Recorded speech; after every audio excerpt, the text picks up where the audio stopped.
Vamos a grabarla en la nube, que creo que es la equivocación que tenía el otro día. Y comenzamos.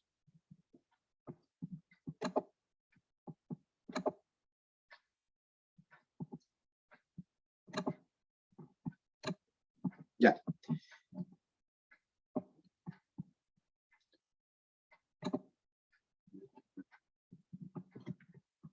Nos hemos quedado más o menos acá. Listo. ¿Pueden ver todos la presentación? Sí, se ve, Liz. Buenas noches. ¿Cómo está, Rocío? Perfecto. Mil gracias. Ok. Listo, amigos. Entonces, continuando con lo que nos habíamos quedado en la anterior clase.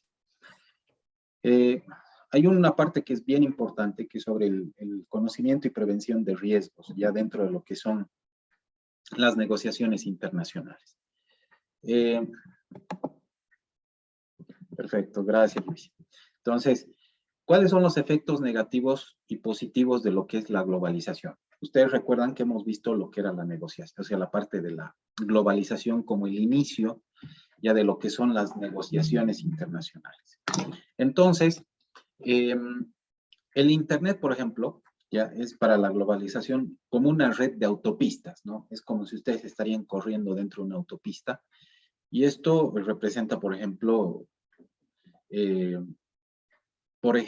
cómo voy a llegar a mis clientes, ¿no? Es un medio adecuado para poder llegar de una manera mucho más rápido, de poder llegar y de poder transmitir, ¿no? Lo que yo quiero o el producto que yo quiero vender. Entonces, si ustedes se dan cuenta con lo que ha pasado en la pandemia, ya con lo que ha sido el COVID, el Internet ha sido clave para poder establecer mercados virtuales. Ya porque de repente se han cerrado negocios, se han cerrado, por lo que ha habido la parte de la cuarentena, mucha gente ya no podía salir. Y un ejemplo, ahí está cómo se utilizan algunas plataformas a través del Internet como Pedidos Ya, que han surgido de una manera tal, se han disparado de una manera, que ahora incluso ya nos hemos acostumbrado, ¿no? Un poco a comprar a través de Pedidos Ya, de ya no salir de la casa, de hacer los pedidos de nuestra comida por este tipo de plataformas. Entonces, ahí está. Si nosotros nos vamos actualizando y vamos utilizando este tipo de sistemas, va a ser un efecto positivo de lo que ha sido la globalización, por ejemplo. Entonces, tenemos lo que les decía dentro de los beneficios. La velocidad que puedo yo conseguir contactos, que yo puedo conseguir clientes, el enfoque masivo de comunicación que yo puedo tener dentro de lo que es la parte de ofrecer mis productos, ¿no? En cuestión de minutos, en cuestión de segundos, entonces tengo una mayor posibilidad o un mayor abanico incluso de posibilidades de encontrar consumidores. Y lo mismo los consumidores de poder encontrar productos a la medida de sus necesidades. ¿Cuáles son los problemas que puedo tener? La lejanía, sobre todo, de los interlocutores. A veces puede existir un problema de formalidad, ¿no? Del trato, de que se puede extraer a veces la parte ilegal en la información. Una capacidad de reacción dentro de lo que son las subsidiarias, por ejemplo, que pueden tener. Entonces, son aspectos que ahora mismo vamos a ir profundizando un poquito más de lo que son los efectos negativos y positivos. Bien, por ejemplo, tenemos lo que es el conocimiento y prevención de riesgos que estamos viendo en las negociaciones internacionales. Seguimos. Hay problemas inherentes, además, a las características del producto, ¿no? Si ustedes se han dado cuenta, como el caso de los juguetes chinos, ya de repente ustedes han visto unas fotos, pero maravillosas que nos ofrecen cuando ustedes entran a comprar al eBay, por ejemplo. Vamos a admitir la Zulema. Por ejemplo, quieren entrar al eBay, ¿no? Y quieren comprar algún tipo de juguete o algún tipo de prenda de vestir y ven, pues, ¿no? Una belleza, ¿no? Las fotografías, etc. Y de repente, cuando les llega el producto, se encuentran como la foto de ese Buzz Lightyear, ¿no? Entonces, no es lo que esperaban, ¿no? De repente uno se encuentra con este tipo de problemas y con ese tipo de riesgos, ¿no? Y al final uno no tiene por una compra que ha hecho de $14, de $20, ¿dónde puede quejarse? máximo puedo hacer una queja formal a Mercado Libre, al eBay, ¿no? Entonces, Alibaba, digamos, de estas plataformas que nos sirven como mercados, de poder denunciar al vendedor. Y ese tipo son aspectos que tenemos que tomar en cuenta. Por ejemplo, el avance preventivo que tenemos que realizar con una due diligence de las normas de la operación, es decir, tomar justamente ese tipo de prevenciones de las normas de operación legales y financieras, sobre todo. Por eso es bien importante, y eso yo les recomiendo, que uno tiene que blindarse legalmente en los contratos. Yo ya les decía, si recuerdan la anterior clase, ustedes tienen que tener un equipo de negociación y dentro de ese equipo de negociación tienen que tener asesoramiento legal, ¿ya? Gente que conozca, tenga experiencia en lo que es la parte de negociaciones internacionales, ¿ya? Porque no basta solamente con agarrarse un abogado, los abogados igual tienen diferentes especialidades, pero hay que tener un abogado internacionalista, ¿no? Que justamente conozca de lo que es la parte legal internacional. Entonces, Dupont, ya que es un autor muy bueno referente a negociaciones internacionales, establece 3 tipos de estrategias para evitar consecuencias negativas, ¿ya?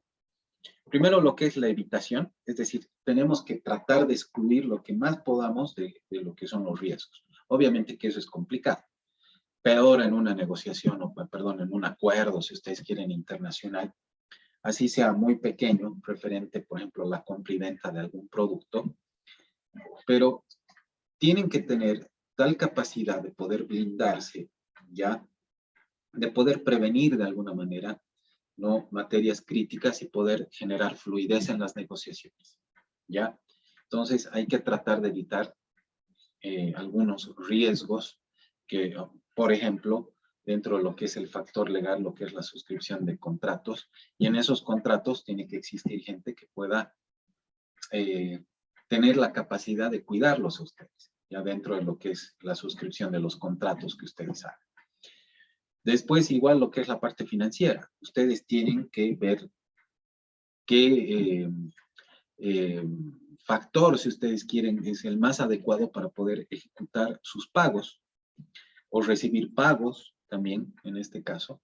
En este caso, por ejemplo, lo mejor es de que puedan hacerlo a través de sistemas bancarios, ¿no? Un sistema bancario del comprador, un sistema bancario del vendedor, en el cual ustedes puedan generar la transacción, ¿ya?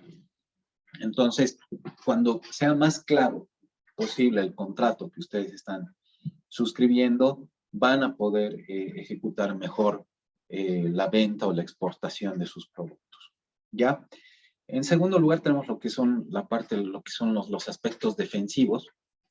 A nivel multilateral esto sucede mucho, digamos, ante rebatidas de los países desarrollados, y esto yo le estoy hablando de negociaciones de país a país o de estado a estado. Esto es muy común porque muchos casos dentro de lo que son los órganos internacionales, los países desarrollados, los países más grandes, tratan de imponer la ideología ya o lo que el estereotipo que se quiere establecer dentro de estos organismos internacionales, ¿no? Yo quiero hacer tal cosa, tal otra cosa, entonces siempre tratan de imponer algunas cosas y justamente por esto surgen alianzas de los países de menor desarrollo relativo, eso es una PMDR, que en este caso son los países en vías de desarrollo, básicamente, ¿ya?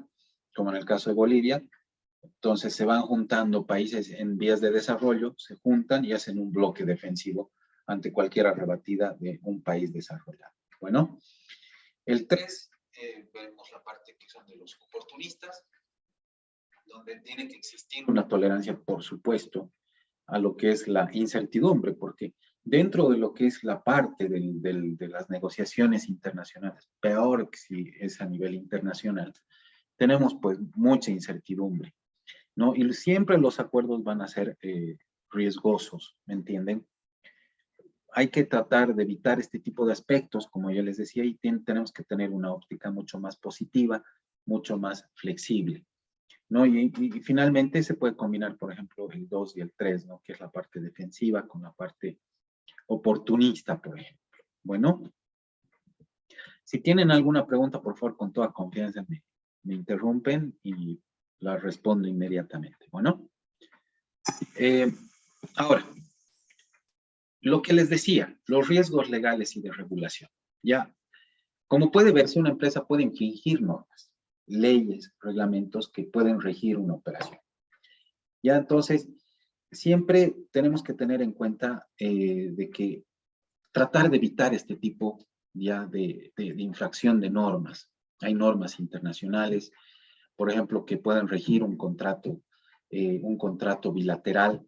Entonces, hay que tratar de establecer no este tipo de aspectos, de adelantarnos, como decimos acá, al interior de la compañía, teniendo, por ejemplo, abogados, teniendo contratos, planchas incluso de contratos internacionales, digamos, con algunas empresas, etcétera.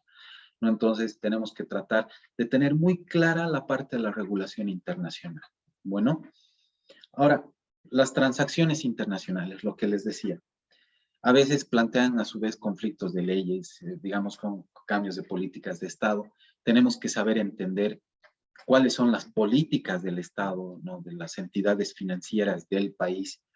Pero generalmente, yo les comento esto, cuando estamos hablando de una negociación internacional, nuestros bancos tienen unas políticas financieras internacionales que acompañan justamente a algún tipo de transacciones financieras a nivel internacional. Entonces, al menos que estemos hablando de algún país que tenga una política muy especial, ya podemos hablar de algún país árabe o de algún país, no sé, de la China, digamos, o de Corea del Norte, que tenga una política estatal muy especial referente a cómo poder hacer transacciones financieras, ¿ya? Pero si estamos haciendo en un tipo de mercado, en el comercio de un curso legal o de un curso normal, perdón, no legal, de un curso normal, ya de una economía de mercado, hablamos así, entonces no vamos a encontrar algún tipo de estos inconvenientes.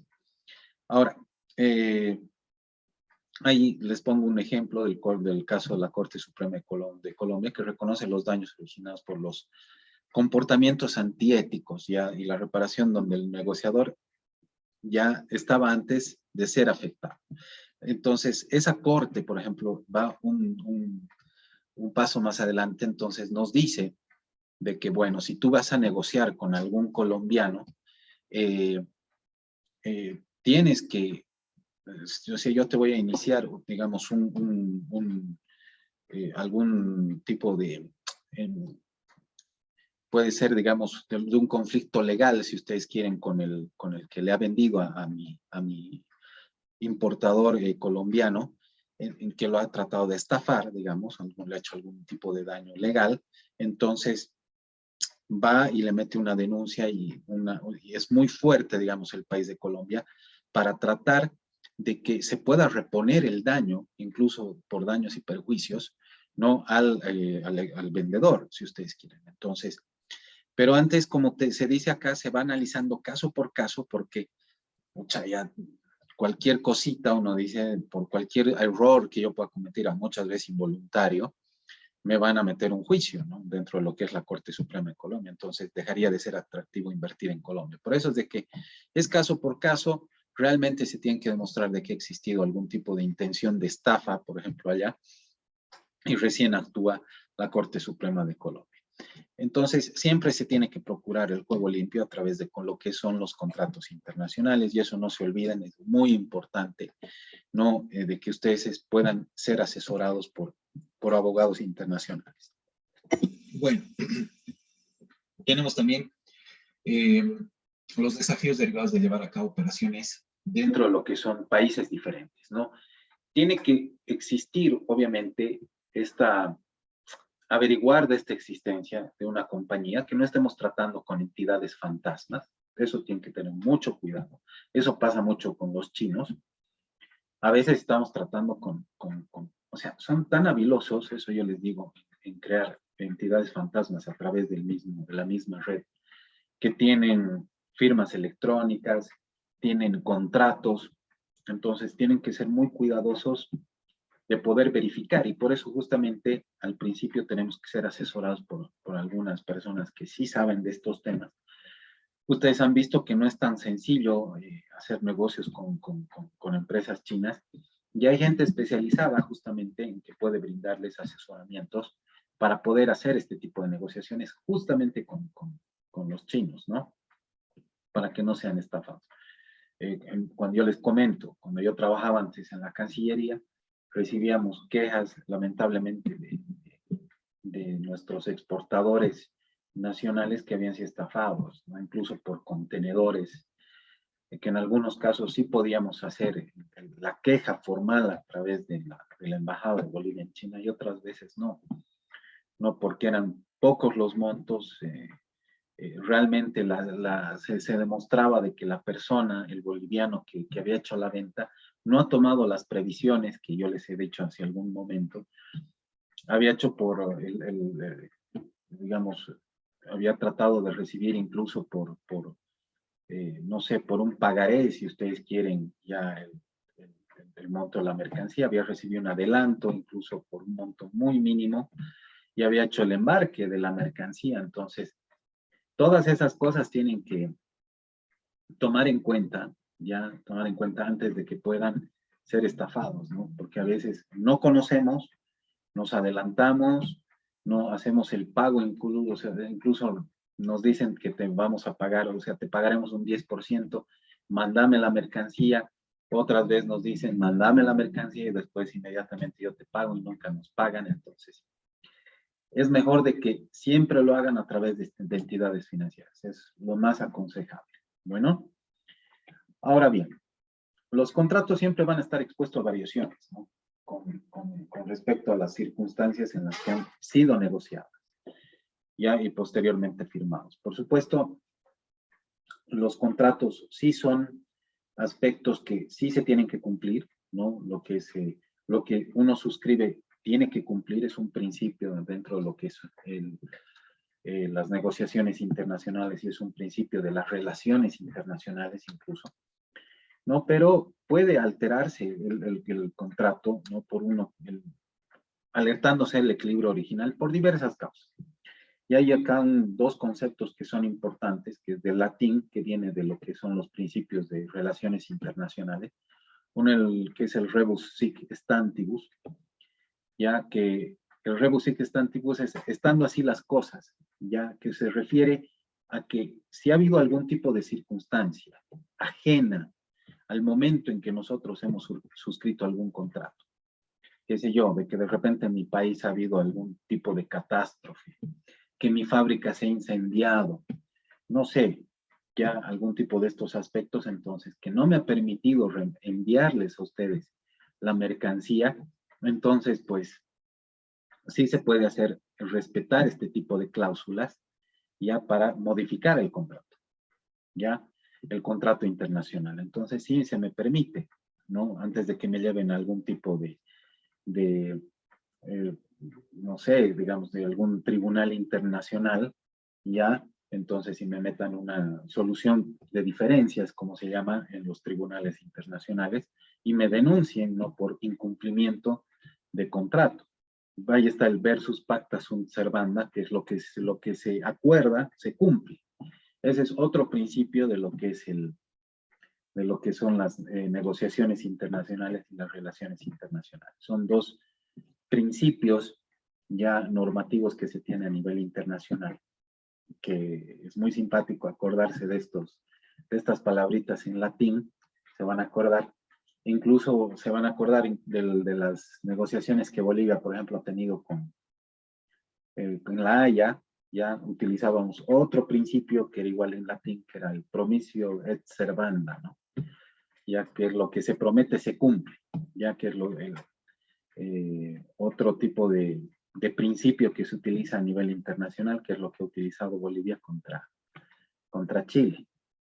Bueno, entonces, es muy importante ver esto. Si nosotros, por ejemplo, haciéndoles un ejemplo muy rapidito, si nosotros hubiéramos utilizado el rebus sic stantibus en el momento en que Chile ya nos estaba queriendo declarar la guerra por incumplimiento de contrato con esas empresas inglesas, ya, Si hubiéramos utilizado este principio, no hubiéramos tenido problemas. Probablemente y nos íbamos a un tribunal internacional ya y hubiéramos ganado, porque Bolivia estaba en unas circunstancias muy desfavorables en esos tiempos, no justamente porque teníamos sequía, que habíamos tenido una especie de pandemia, no de peste bubónica, si quieren, en esos tiempos. Realmente estábamos en un desequilibrio, incluso había habido una especie de maremoto en nuestras costas, entonces no estábamos en condiciones de poder continuar con ese contrato, ¿no? Y que nos permitía incluso subir lo que eran el impuestito de los 10 centavos, ya, pero bueno, o sea, como no ha habido asesoramiento tal vez adecuado en esos momentos por parte de la Cancillería Bolivia, si hubiéramos utilizado este principio y hubiéramos ido a una si ustedes quieren, lo hubiéramos puesto dentro de un tribunal internacional para que revise este principio y se escucha a Bolivia por las razones por las cuales se estaba cambiando el contexto de lo que habíamos acordado, no hubiéramos tenido problemas a futuro, ¿ya? Y probablemente no hubiéramos estado con una guerra en esos momentos. Entonces, si se dan cuenta, es muy importante tener conocimiento de todas estas variaciones que ustedes pueden tener. Entonces, hay otro punto adicional de que las autoridades gubernamentales nos imponen regulaciones a veces que son muy complejos. Por ejemplo, lo que es la Bolsa de Nueva York, o lo que es una normativa antimonopolios, en fin, que son aspectos de que cada estado tiene características esenciales para poder suscribir contratos. Entonces, por eso les digo, la suscripción de contratos internacionales, así sea de empresa a empresa, ya, así sea de estado a estado, no, o de una empresa estatal con otra empresa estatal, o sea, en cualquiera de los casos es muy importante tener un abogado, un especialista, un asesor internacional para que no metamos la pata. Ya después ya nos podemos volver un poquito más cancheros y lanzarnos nosotros solos, etcétera, pero pues un consejo por experiencia que siempre consigan un tipo de asesoramiento inicial antes de poder iniciar sus exportaciones. No, seguimos con lo que son los riesgos legales. Existen sociedades que son atacadas por las redes sociales, ¿no? Por movimientos ambientalistas. ¿No? La Guanxi de la China, por ejemplo, que tiene una relación moral, ¿ya?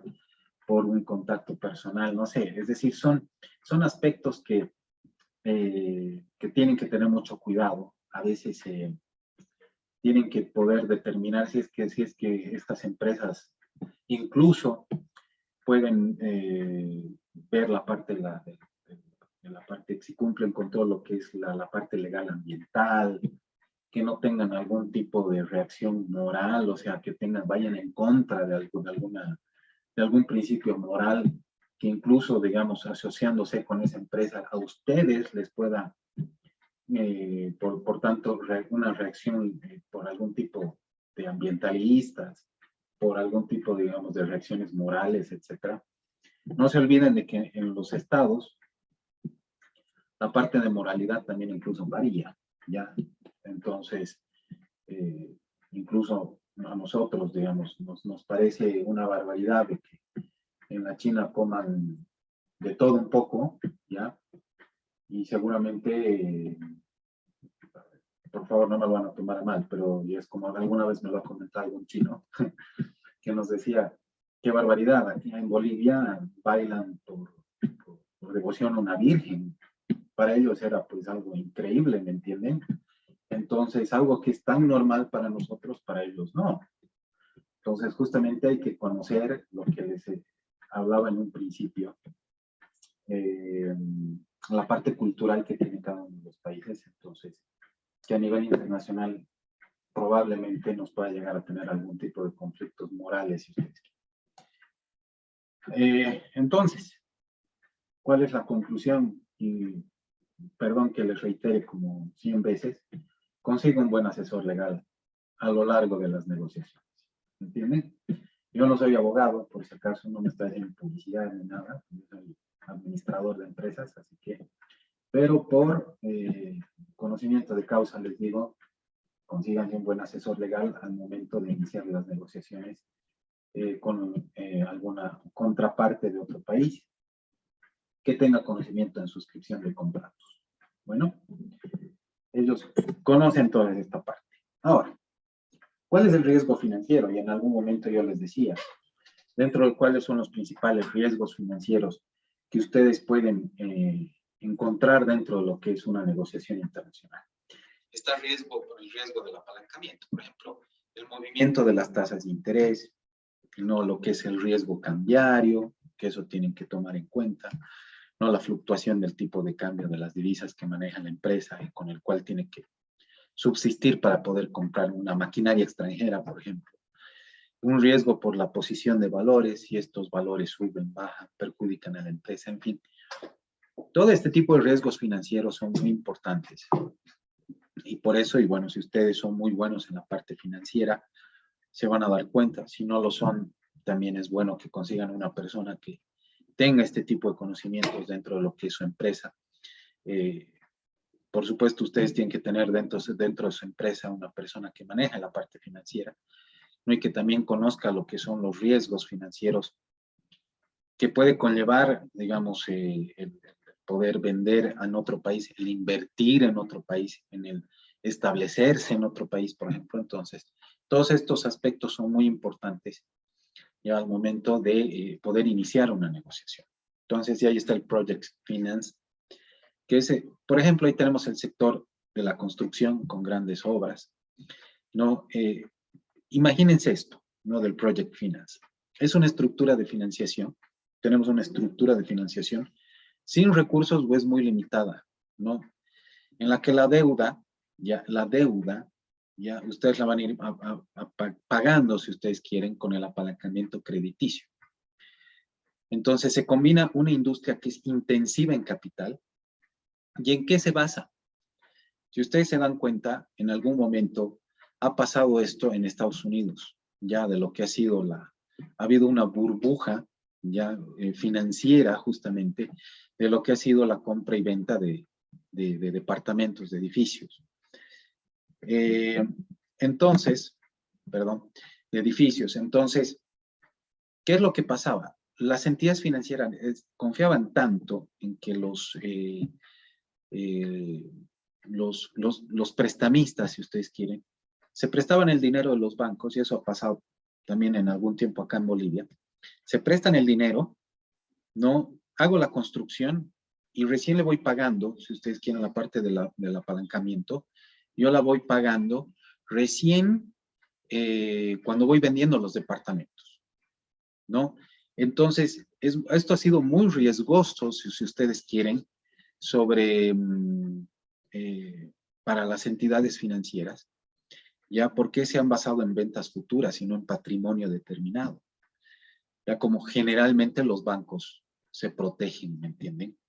Por eso es de que en Estados Unidos, dentro de lo que ha sido esta burbuja financiera, ¿no? De este sector, digamos, de lo que ha sido la venta y compra de esos departamentos o de estas propiedades horizontales, han comenzado a quebrar, ¿no? Y realmente ha puesto, si ustedes quieren, en riesgo lo que es la parte financiera del mismo país.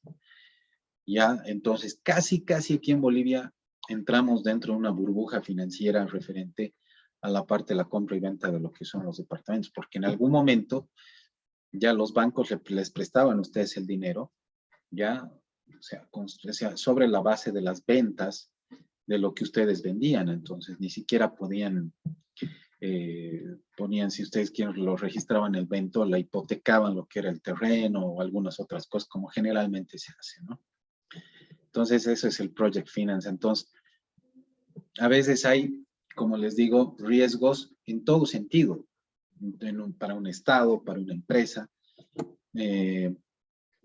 estatal, etcétera, de las cuales ustedes tienen que tomar en cuenta si es que, por ejemplo, realmente vale la pena invertir en un país, vale la pena negociar con un país, digamos, que tenga un riesgo financiero tal vez muy alto, que no valga la pena, es muy inestable, No, ahorita seguramente nadie va a querer pues hacer negocios con Rusia, hacer negocios con Ucrania, ¿no? Porque ahorita están en un momento crítico. Entonces, si se dan cuenta, hay gente que ha tenido algún tipo de visión, ha visto el peligro de poder, de ver lo que es el conflicto entre Rusia y Ucrania y ha parado mucho de sus negocios. Entonces, todo eso tiene que ver. Imagínense ahorita muchos exportadores que estaban exportando carne, les digo un ejemplo, de Bolivia a Estados Unidos, perdón, a Rusia, se ha parado ese tipo de compra-venta. ¿Por qué? Porque ahorita como han tenido, digamos, una congelación de algunos, de la parte financiera, si quieren, internacional a Rusia, entonces Bolivia ya, ¿cómo va a poder cobrar, digamos, ya las ventas que puede efectuar la Rusia? Entonces, todo eso hay que tomar en cuenta al momento de poder efectuar una negociación. ¿Entienden cuál es el riesgo país? ¿Cuál es el riesgo financiero? Si vale la pena invertir, etcétera, etcétera. Entonces, no solamente es determinar si es que su empresa es estable, si existe, si es que es estable financieramente, sino también ver el nivel macro, ¿no? En dónde se está desenvolviendo esta empresa, si realmente es una empresa donde vale la pena que yo pueda exportarle mis productos, si de repente cualquier momento va a tener una política proteccionista y me va a subir el arancel, ¿no? Entonces, todo eso es lo que yo tengo que ver dentro de lo que son mis negociaciones, ¿no? Ahí está el riesgo empresarial, un poco lo que yo me he adelantado, y el riesgo político, ¿no? Cómo actúa una corporación, una empresa al interior, lo que es la calidad de la labor que se lleva, o si son conservadores, o son más arriesgados, o son más innovadores, en fin, todo ese aspecto tenemos que determinar al momento de negociar con otra empresa. Los riesgos políticos, ¿no? Por supuesto, todos estamos bajo los riesgos políticos internos, ¿no? Como consecuencia de actuaciones inesperadas. Yo ya les he dicho de que de repente suben los aranceles, ¿no? De determinados productos. ¿Por qué? Porque había sido nomás un producto donde produce ese país y bueno, necesitan protegerlo. Entonces, o lo que son las nacionalizaciones inesperadas de algunas empresas, por ejemplo, entonces, ahí tenemos lo que es el ejemplo de la compañía francesa Vivendi Universal en Argentina, que han sufrido un secuestro gubernamental, por ejemplo, de parte de la misma Argentina, el propio país de la Argentina. Entonces, son cosas que se tienen que analizar, por supuesto, se tiene que hacer un análisis consecuente, profundo, para poder invertir, ¿me entienden? Para poder incluso vender, exportar a ese país. Porque de repente están yendo muy bien en las exportaciones y no suben el arancel porque, digamos, no tenemos un acuerdo bilateral no suscrito y no suben los aranceles o nos establecen algún tipo de autorizaciones previas, no algún tipo de reglamentación técnica de calidad. Entonces, pues, todo eso tiene que ver para que no tengan problemas a futuro. Entonces, lo que les decía, es muy importante tener un equipo negociador. Ya entonces, lo que les digo acá, al tener que dominarse varias aristas en los contratos internacionales, porque no solamente es una parte, ya yo les decía, el manejo de divisas, la banca de otro país, la logística del transporte a puertos y aeropuertos. Es muy difícil que una sola persona ya tenga la capacidad mental como para poder proceder en todos los casos, ¿no? Entonces, es muy importante que uno se pueda rodear de expertos en cada uno de los aspectos en los cuales o va a estar involucrado. Ya, entonces, nunca se crean autosuficientes como para que uno solito vaya, o dos. Es bien importante, ya les he dicho, de que por lo menos ustedes tengan un experto, un abogado, experto en contratos internacionales, tengan un experto que maneje la parte logística, ya otro de marketing, si ustedes quieren, la parte de marketing internacional, ¿no? Y otro que les maneje la parte de comercio internacional, ¿no? Que les conozca bien los 5 T's, que les conozca bien los medios de pago, que le conozca bien lo que es la parte del manejo de puertos, en fin, ¿no? Entonces, esos aspectos son muy importantes, acuerdos internacionales, en fin. Es muy importante que ustedes puedan manejarse dentro de esos aspectos. Entonces, Licenciado, una consulta. sí, En términos de los contratos, ¿en qué casos se tiene que usar los contratos y en qué casos solamente podríamos optar por una factura o un invoice?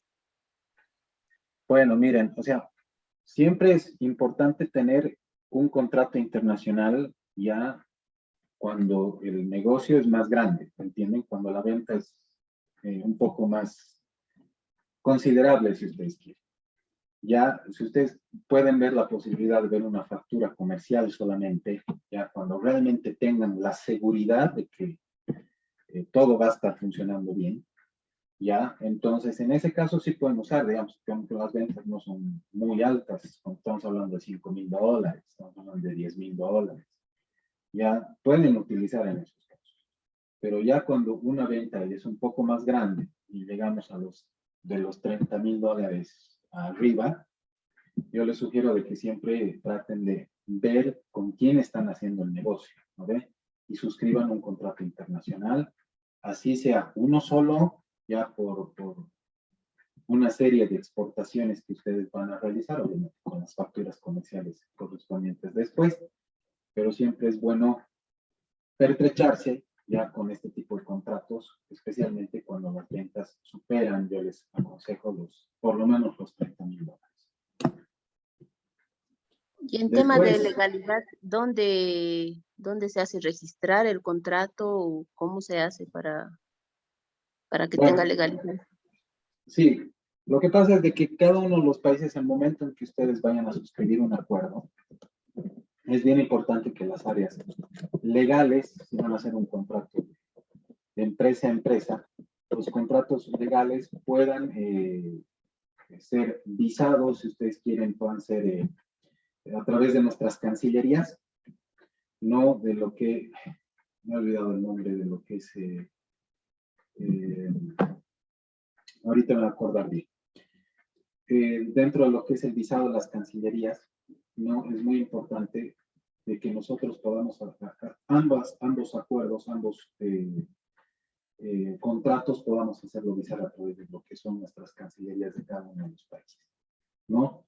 Entonces es una forma de que si tenemos algún tipo de conflicto internacional, digamos, algún tipo de aspectos que no haya cumplido la otra parte, nuestros países puedan intervenir en algún momento. Entonces, eso es bien importante, lo que es la postilla, lo que es la postilla famosa que tenemos dentro de lo que son las cancillerías a nivel mundial, podamos hacerlas visar, ¿no? Entonces, es una forma de garantizar, si ustedes quieren, que ese contrato tiene una validez legal entre ambos países. Licenciado, perdón que le corte. No sé si puede aumentar el volumen, por favor. No se escucha muy bien. Gracias. ¿No están O hablar. escuchando bien? No, se escucha, pero no se escucha muy bien como se escuchaba en un inicio, licenciado. Voy a aumentar mi volumen de la garganta. Por favor. Ok, listo, Julio, no te preocupes. Licenciado, una consulta. Para este tipo de contratos internacionales, me imagino que cada país debe tener un monto definido, ¿no? Porque no creo que todo esto hagan por montos mínimos, ¿no? Debe haber un parámetro mínimo y máximo, no creo que sea. Sí, justamente por eso. Lo que pasa es de que eso va a variar de país a país. De repente algún país les van a decir, bueno, o sea, yo necesito que tú, como ustedes van a ser los vendedores, si ustedes quieren, les van a decir, bueno, necesito que me vendas $30,000. Por si acaso, por un monto de $30,000, yo no suscribo contratos. Ya, en ese caso, si es que no va a haber la suscripción de algún contrato internacional, ustedes tienen que ver las mejores maneras de poder asegurar, ¿no?, legalmente la parte de la compra y venta. Ustedes están en todo su derecho de hacerlo. Puede ser de que la otra parte les diga, no, yo no voy a venderles esta mercancía a través de un contrato internacional, porque yo a partir de los $100,000 o a partir de los $500,000 recién yo suscribo contratos. Ok, perfecto, pero vayamos a legalizar por lo menos algún tipo de documento ya de compra y venta, ya algún tipo de recibo si ustedes quieren o de factura comercial, vayamos a hacerlo de esta manera y bueno, los pagos lo vamos a hacer a través de nuestras entidades financieras, ¿no? Y yo, bueno, o sea, tú una vez que me pagues el 80%, ya, por lo menos, o el 70% del valor de la mercancía, yo recién te la despacho. Entonces, tienen que ver ustedes los mecanismos más certeros, si ustedes quieren, para poder garantizar el hecho de poder buscar los mecanismos de que su venta no se les caiga o no sea una estafa, ¿me entienden? Porque los estafadores a nivel internacional, por muy serios que parezcan en un inicio, siempre están a la vista. Entonces, es muy importante de que ustedes puedan asegurarse, pueden asegurar en este caso de que no haya el documento, que en muchos casos también a veces no es, digamos, una garantía total para poder efectuar la transacción, pero sí por lo menos dentro de lo que es la parte financiera, siempre que sea de una entidad financiera a otra entidad financiera. Vean ese método de pago, siempre, ya porque si les dicen, no, yo te voy a hacer la transferencia por PayPal, por Tigo Money, por alguna de esas cosas, estoy exagerando tal vez, es donde más tienen que desconfiar. ¿Me entienden?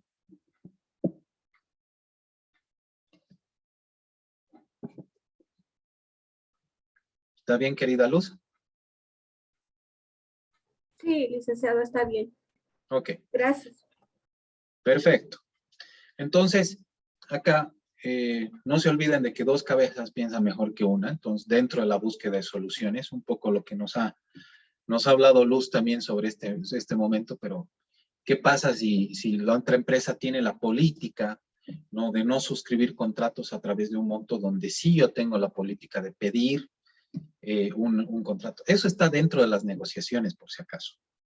No es que el ratito que me diga que ya esté todo solucionado, él me va a decir, ah, por si acaso no suscribo contratos. Dentro de las negociaciones, ya, para poder terminar una compra y venta, está justamente lo que me dice Luz, ¿ya? De que me diga, ok, yo te voy a, de repente me dice, no, yo quiero 100,000 toneladas de esto. Ok, perfecto, yo voy a cumplir con esto, pero suscribiremos un contrato. O sea, siempre es un toma y daca, donde tenemos que tratar, y no se olviden, dentro de lo que son las negociaciones internas, internacionales, como quieran, siempre tiene que existir el ganar-ganar, ¿ya? No puede existir, o sea, eso yo les digo hipotéticamente, ¿no? Siempre va a sentir uno que ha ganado más y otro menos, pero siempre tiene que haber una sensación de que, bueno, ha habido un acuerdo que más o menos ha sido óptimo para ambas partes. Bueno, ahora, en cada equipo siempre se precisa de un líder, ya que asuma los papeles de portavoz y organización. Ya pueden ser ustedes, que es lo más aconsejable, porque ustedes van a ser los gerentes de sus empresas y ustedes van a manejar lo que son las negociaciones. Nos van a ser los portavoces, van a ser con quienes se van a contactar de gerente a gerente y van a poder ustedes delimitar también lo que son las negociaciones, van a poder dar la palabra a su equipo negociador, en fin. Entonces, todas las divisiones de una empresa, todas las personas de una organización son importantes, ¿no? Es un sistema integrado. Ya entonces es un cuadro de mando integral. O sea, no es que yo soy el mero mero, si ustedes quieren, y voy a un poco a tenerlos de adorno a los equipos, al equipo de negociación que yo voy a llevar. Ahí todos somos importantes, pero ojo, yo voy a ser la persona que le sea el portavoz. Ya, dentro de lo que son las negociaciones, siempre es como una pimponeada, ¿no? Hablo, me paro, habla la otra parte, vuelvo, doy la palabra a alguien de mi equipo, doy la palabra a otra persona de mi equipo, va a la otra persona, es decir, el otro equipo, etcétera, etcétera, y vamos llegando a los acuerdos, no dentro de lo que son nuestras negociaciones. Si ustedes necesitan de un momento que no quieren para generar algún tipo de propuesta o generar algún tipo de contrapropuesta en el momento que están negociando, siempre dentro de las negociaciones tiene que haber un cuarto de al lado. Así se llama, ¿ya? Cuarto de al lado. Entonces se van, que es un cuarto vacío, un cuarto donde hay una mesa con sillas, pueden tener cafecito y lo que quieran, pero se van ahí al lado a discutir alguna contrapropuesta que les ha hecho a la otra parte. Van, regresan y dan una contrapropuesta incluso sobre la propuesta que les han dado. ¿Me entienden? Eso es parte de las negociaciones. Ya entonces, todos esos aspectos los van a ir limando ya dentro de lo que es el proceso de negociación y lo que va a ir haciendo su equipo de negociación. Bueno. Entonces, ese Ringi famoso que a mí me encanta, este de acá, este Ringi, es un sentido de lealtad. ¿Eso qué significa? Suelen habituarse en trabajar juntos. Ya, a veces es muy complicado, ¿no? Generar un trabajo realmente en equipo, ¿no? Realmente de que podamos tener podamos habituarnos nosotros a trabajar juntos uno con otro y que realmente sea un equipo de negociación. El equipo es eso, ¿no? Las decisiones tienen que ser tomadas en equipo y no solo por el director o líder. Y a veces esos problemas tenemos acá en Bolivia de que estamos haciendo una negociación internacional, ¿no? De país a país, ¿no? Y necesariamente tenemos que preguntarle, no hay que preguntarle al director, porque bueno, a nosotros nos han mandado a negociar, pero nuestro director se ha quedado en Bolivia y tenemos que llamar al director, el director tiene que llamar al viceministro y de repente el viceministro al ministro, entonces, y ahí perdemos el tiempo. ¿Me entienden? Si va a ir un equipo de negociación, o sea, es mejor de que vaya una persona o con la suficiente delegación, ¿no? Eso significa el suficiente poder de tomar decisiones, o que vaya justamente el gerente, en este caso, a hacerse a tomar unas decisiones en conjunto, ¿no? Y asesorar justamente con su equipo de negociación. Entonces, eso es muy importante. Entonces, antes de efectuar negociaciones, ¿no? Para poder evitar este tipo de confusiones, se tienen que llegar a acuerdos internos sobre qué tipo de estrategias y preparaciones vamos a efectuar al realizar las negociaciones. Entonces, el equipo que ha estado en esa fase preparatoria tiene que ser el que vaya a negociar. Muchas veces, y eso yo les cuento por experiencia, a veces el equipo, o sea, que ha estado preparando la negociación, no va a negociar, increíblemente, ¿ya? Y va a negociar otra gente, no solamente por el viaje, ¿ya? Otra gente va a negociar, ¿ya? Entonces, ¿de qué sirve eso? Yo les digo, necesariamente el equipo que ha comenzado con las preparaciones de las negociaciones, tiene que ser el que culmine las negociaciones, ¿ya? Eso es muy importante. Bien, vamos a ver esta parte de lo que son las estrategias de negociación y las tácticas de negociación que tenemos. Pero antes, les propongo, no sé si pueden parar unos 5 minutitos, ¿les parece?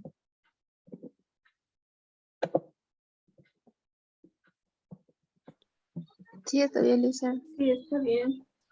Así un poquito tomo aire para la garganta.